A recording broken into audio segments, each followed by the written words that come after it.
எல்லாருக்கும் என்ன வணக்கம். எனக்கு தோழமையான இடம் தான். ஒரு பத்திரிகையிலேருந்து ஆரம்பித்து எழுத்து ஆரம்பித்து இயக்கமாகிடுச்சு. இன்றைக்கி கமலக்கண்ணன் இந்த இடத்தை கொண்டாந்து விட்டுருக்காரு.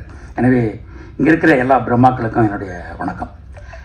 இந்த கதை என்னுடைய 6வது படிக்கும்போது நடந்த எனக்கும் என் தந்தைக்குமான நடந்த உண்மை கதையை அப்படியே ஒரு கண்ணீர் விடுற அளவுக்கு கமலக்கண்ணன் திரை வடிவமாக்குனது உண்மையிலே அந்த இசையும் அந்த ஒளிப்பதிவும் அந்த நடிகர்களும் அதோட இது எழுதுறதளவுன்னு பெரிய விஷயம் இல்லைங்க. ஆனால் எல்லாரையும் பார்க்க வைக்கக்கூடிய ஒரு இடத்துல இந்த இடத்த அமர வச்சிருக்கிற இந்த குழுவுக்கு நான் உண்மையிலேயே நான் வணங்குகிறேன். அப்படி தான் எனக்கு என் காலையில் பார்க்கும்போது எங்கள் அப்பா ஞாபகம் தான் வருது. ஒரு அரை ட்ரௌசர் போட்டுக்கிட்டு அடி வாங்கிட்டு அப்போ 75 பைசா 1 மணி நேரம் ஓட்டுறதுக்கு அதில் அடி வாங்கின கதை தான். நான் ரொம்ப சொல்ல வேண்டிய அவசியம் இல்லை.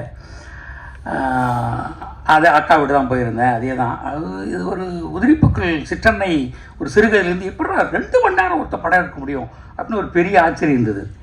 இது என்ன ஆச்சரியம் நான் பண்ணுறேன்னு சொல்லிட்டு கமலக்கண்ணன் மகேந்திரனுக்கு அப்புறம் எடுத்திருக்காரு. ஸோ ரொம்ப சந்தோஷமாக இருக்குது. சைக்கிள் என்பது கிராமத்தினுடைய மிக உயர்ந்த வாகனம்.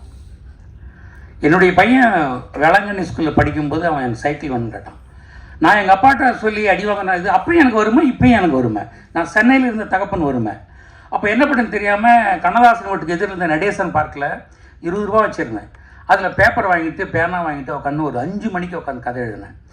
6 மணிக்குள்ளே ஒரு கதை எழுதி முடிச்சுட்டு யாருக்கும் தெரியாமல் விகடனில் எல்லாம் நண்பர்கள் இருந்தாங்க. அவங்க பார்த்தா நம்மளை அசிங்கமாக நினைப்பாங்க, சினிமாலெலாம் இருக்கும் அப்படின்ட்டு போயிட்டு யாருக்கும் தெரியாமல் அந்த பாக்ஸில் போட்டு வந்தேன். போட்டு ஒரு 5-6 மாதம் கழித்து ஆனந்த விடனில் முத்திரை கதை 5000 ரூபாய் பரிசுன்னு கிடச்சிது. அந்த 5000 ரூபாய் எடுத்து அப்படியே என் பையனை கொடுத்தேன். அவன் சைக்கிள் வாங்கினான். இதான் சைக்கிள் அப்படி ரொட்டேஷன் ஆகிடுது. இன்றைக்கி